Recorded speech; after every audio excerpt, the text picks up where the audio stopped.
That satisfaction was a part of Subaru. If that could fill Subaru, then? He reached a hand out toward the satisfaction. No, it was not a hand. He had no body to be found. No, that was not so. His body had been swallowed by shadow, so it was all there, his dissolved heart, his crumbling consciousness, the remains of Subaru Natsuki's soul. There they were all gathered together.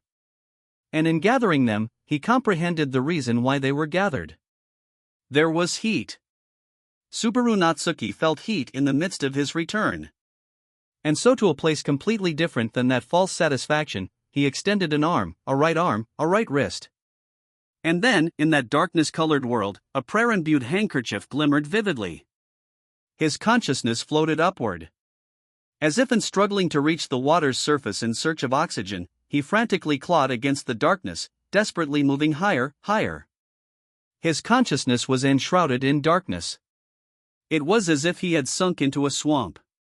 His mind was immersed in weight and weariness, yet Subaru earnestly pressed on. Even so, at the end of his struggling, his field of vision suddenly opened. Subaru's mind had floated back up to the real world. He had returned from the world of shadow alive, but that did not mean he had escaped peril by any stretch. Hag. Ha, ah. His breathing was clumsy. There was some kind of shadow stuffed in his throat. His feet were not on the ground. Bound by shadow, his body was being held aloft at an angle. He could not move. He was not being allowed to move. But as if clinging to it, he touched the handkerchief wrapped around his right wrist with his left hand. Petra's handkerchief. In that world covered by shadow, Subaru's field of vision was dyed the color of darkness. Amid that pitch blackness, Petra's handkerchief alone dazzled, radiating a white light as if trying to drive off the dark. The feelings with which Petra's handkerchief was imbued had granted this miracle to Subaru. No, such a thought was hard to justify. Subaru had a different culprit in mind for the crafty trick that had saved him. Namely, the witch of greed who had touched that handkerchief upon the occasion of his departure, leaving words of deep import with him. That damn echidna. Did she know this would happen, damn it? It's insurance. Just to be safe, he could almost hear the witch's face say as it floated up in the back of his mind. That one time, he was well and truly grateful for that inconsiderate, boastful witch. If not for that light, Subaru would surely have been engulfed by the shadow, vanishing without a trace. What was happening inside that shadow? It was a blender. The shadow was dissolving Subaru's very being. It was melting him and mixing him into something else, everything that had been swallowed by shadow. Mixed with all the many, many things that had been swallowed whole by the witch's shadow. Becoming one with those who had been melted before him had exposed Subaru to a great many emotions. Coursing into him were sensations, feelings, memories, knowledge that was not his own. It became natural to be instantly aware of those things as they let themselves in, carving into his body, his mind, and his soul. He'd escaped by a hair's breadth. He'd escaped with his life with only fractions of a second to spare. Being engulfed by that shadow was not death. Subaru Natsuki would be stirred into something else, erased through becoming part of a heterogeneous whole. That was an intolerable defeat, one from which even return by death could not bring him back. Had it not been for Echidna's aid, Subaru would have come to an end, unable to slip out of the shadow's embrace. It was because he could feel that in his bones that he wanted to call the witch right back to thank her. Good, but delaying the inevitable with Echidna's aid had gone as far as it could. Slowly, Subaru's body was being engulfed by the shadow once more. As if his lower body was sinking into the ground, as if his extremities were being meticulously digested bit by bit, the witch's shadow was consuming Subaru. He was gradually losing himself. Not only was the sense of loss frightening but the relief. There was relief. There was joy that he would be swallowed, dissipated, and erased, his fate arriving at its end. Accordingly, he was certain in his belief. He could not die from being engulfed by shadow. He would continue to be loved forever. Damn it all, the light created by the witch had bought him tens of seconds, but that postponement would not save Subaru's life. It was only a brief matter of time until he was pulled in and erased. Just what did Echidna want there? That shitty witch? The instant he arrived at his conclusion, Subaru cast aside his gratitude from the moment just prior, tearing at the light with his left hand. The single saving grace was the light that had saved Subaru, brushing aside the shadow engulfing him, and it was here that Echidna's desire rested. Echidna had a goal. Echidna had left in Subaru's hands the means to accomplish it.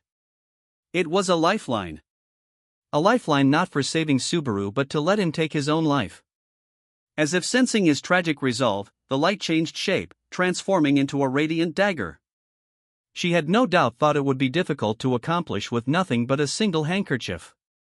Her polite consideration brought tears to his eyes. It was just, though they were tears, what coursed out were tears of blood. He closed his eyes, let out his breath, and with that impetus, he thrust the dagger of light toward his own throat. Gh.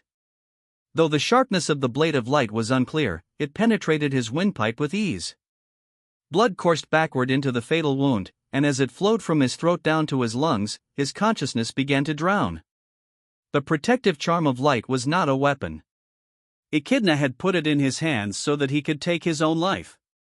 That was what the postponement of tens of seconds was for, so that he might realize, so that he might carry it out, so that he might return by death. Echidna had most likely anticipated that the Witch of Jealousy would appear outside of the tomb. The reason why remained unclear to Subaru, but he had to pay for it with his life. For the first time, Subaru's suicide caused the Witch of Jealousy to shout something other than her love. However, drowning in his own blood, already having let go of his consciousness, Subaru did not comprehend the words. But he stretched his hand toward the face of the witch covered in shadow as if it was the natural thing to do. It seemed right. The dagger of light fell away, and the fingers of the final vestiges of light touched the shadowy veil. The veil came apart, and the half of the witch's face hidden by the shadow was exposed to him. She had purple eyes that were like gemstones. She had shimmering silver hair that was like moonlight. And she had a lovely and familiar face. Seeing that face twisted in grief, he felt not so much surprise as pain within his chest. Sadness had impaled his chest. With his throat filled with blood, he could not form proper words. Nonetheless, to the one before his eyes, the sad girl who spilled countless tears, he made a declaration. I will save you. The instant he stated it, Subaru Natsuki lost his life. When he straddled death, the first piece of reality to arrive was the bitter taste of dust. You gay. Coughing violently, he spat out foreign substances tasting of dirt along with his saliva. After that, Subaru sat up and confirmed that he had been lying on a floor in a cold, dark room. The stone walls were very faintly glowing blue, and it was tranquil enough to rattle your nerves. He was inside the tomb. Ivory turned, with a raspy voice, opening and closing his hands right before his eyes. Subaru made the result of return by death sink in. His memory from just before was still fresh, both from having been swallowed by shadow and having ended his own life. So, too, the violent pain in his throat. Not the first time I've killed myself, is it? The sharp sensation boring into his throat, the feeling of it being gouged out, this made Subaru breathe hard. There was the suffering of drowning in his own blood and the sense of loss from his consciousness slipping away. No matter how many times he'd tasted death, the horror never dulled. No matter how many times or instances he felt death, it never got easier. He was afraid of death. Death was terrifying. It was painful, agonizing, yet even so, coming back, beats the hell out of ending with everything lost. He'd chosen to come back. In that place, he'd chosen death without hesitation. This way, Subaru could still fight. He could resist. He could fight to win his future. But I can't get all mushy about death all the same. I still have things I have to do.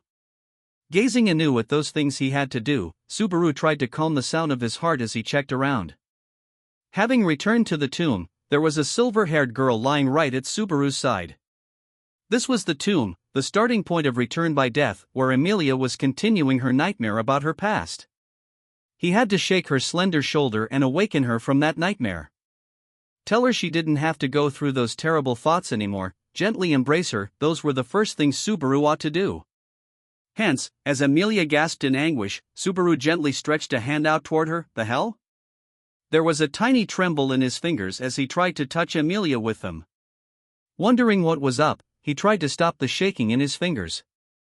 However, though Subaru was aware of the trembling, his fingertips disregarded his will. If anything, the trembling increased. And that was not all. A strange clattering sound was echoing off the stone walls. The annoying sound and the trembling fingers left Subaru confused as to what in the world was going on, but belatedly he realized. The clattering was coming from Subaru's teeth. Without his teeth pressed together, his jaw was trembling, causing the miserable rattling. It was as if Subaru was hesitating out of cowardice. His fingers continued to tremble, and his teeth kept clacking. The cause behind that trembling was the face he had seen on the other side of that shadowy veil. Why am I shaking? Don't tell me I'm afraid of. He had seen the witch's face in the moment just prior to return by death, and it was the same face as Emilia's. After straddling death to come back, he had dragged along a fear of the witch that stuck with him. Enough fear to make his soul forget a very basic thing. Emilia was not the witch of jealousy. A stupid trick like that. Come on, I know better than that, damn it. Subaru didn't know what had brought on the sudden revival play. However, he did have an idea of why the witch had taken that form. There was one possibility he could think of. The witch had probably manifested in the sanctuary through taking possession of Emilia's body. Betelgeuse, an archbishop of the 7 deadly sins, had been an evil spirit able to possess the bodies of others. Knowing of that madman, Subaru could easily accept the possibility that the witch could take over other people's bodies as well. What had convinced him the most was that it perfectly explained everything Garfield's demeanor had implied. For the plan to use the barrier, Garfield had been absolutely certain the witch had a physical body.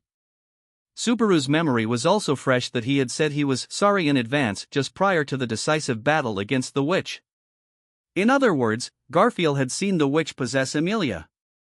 That was why he hadn't given a clear answer as to whether Emilia was dead or alive and why he'd apologized to Subaru for striking down both the witch and Emilia turned Avatar. It added up. It explained everything. That was it. Wasn't it nothing more than that? It had nothing to do with Emilia. It wasn't any knock against her. There was no reason to be afraid of. Quit it with the bald-faced lying, his inner self coldly spat. Bald-faced lying. His inner self's words made Subaru aware that he was deceiving himself. He was not afraid of Emilia. That was the truth. But that was one thing. His fear of the witch was in another dimension. Subaru's return by death was through the power of the witch of jealousy.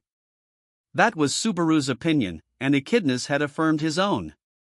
And understanding this meant that the witch of jealousy possessed the power to roll back time. Therefore, it was not unthinkable for her to employ the same power with which she made him return by death to go back in time herself. Subaru couldn't firmly declare that she wouldn't or couldn't. The possibility terrified him. There was no answer to that question. In its place, there was an answer lying right at his side. Touching Emilia and making her awaken would make everything become clear. If Emilia opened her eyes, smiling softly as she always did, all those things would become a needless worry. But if that wish was not to be granted Emilia, whether he sought to save her or sought to be saved himself, he no longer could tell even that. But he thought that the fact that his voice called her name and the finger touching her cheek did not shake was miracle enough for him. Her pale cheek transferred enough warmth to his fingertip that he thought it would melt. Her long eyelashes trembled slightly, and light came to rest in her downcast eyes. Her purple eyes blinked several times as they beheld Subaru in them. And then, Suba, are you? When he heard her whispered voice, something heavy dissolved inside of Subaru. One word, hearing that single call, let Subaru make the fear up to the moment before into a thing of the past. Everything about it was different from the false love that had been showered upon him. This is... Until now, I've been... Subaru let out a long breath. Slightly perplexed by the lack of a reply, Emilia slowly sat up, knitting her brows as she looked around the room in which they were. Awakening from her nightmare, her comprehension was belated. However, she gradually caught up to reality. Ah! That tiny voice probably trickled out from remembering something about the dream she saw. He knew that Emilia would immediately descend into a panic. He had already seen Amelia's heart crushed by her past 3 times over. He had to offer her gentle comforting. For the sake of that, without hurting her in any way, he had to call out to her, to tell her it was all right, Subaru. And yet, in spite of Subaru having prepared to do just that, Amelia engaged in an action completely contrary to his expectations. Her panicked eyes had already regained their calm, her lips, on the verge of trembling, were now pursed with a strong will. To a surprised Subaru, Amelia proceeded to gently reach out with her hand as she spoke. "Why do you have such a pained look on your face?" "HGH," went the broken breath that trickled out of him. Subaru was frozen in surprise as Amelia's finger gently stroked his cheek. Her white fingertip gently wiped the corner of his eye, pulling down the dam holding back the tears welling up, letting them fall freely. There were tears. Only then did Subaru realize that he'd been on the verge of completely breaking down. I? Once he realized the fact, it only took him a moment to crumble. The tremors that hit him were in a totally different dimension from what had afflicted his fingers and teeth from moments before. The trembling robbed him of his body's internal strength, and Subaru, who had been on his knees, lost his balance, sinking onto his rear. It's all right, Subaru. I'm right here," as his crumpling body leaned forward, a delicate touch embraced him from the front. Amelia's temperature was hot enough that he could feel it through the thin fabric of his clothing. A gentle beating came through the chest where he laid his head, he could tell that relief was filling the cracks of his broken heart. Relief. Yes, this was beyond all doubt relief, that Amelia had remained herself, that the witch had not stolen her body away. And pathetic as it was, Subaru's body had chosen quivering and crying as its way of expressing that relief. "I'm so sorry, making you worry like that." It's all right, as Subaru trembled and cowered, Amelia gently consoled him, calling out to him over and over as if pitying him. Ever so quietly, Amelia continued to console Subaru in that fashion.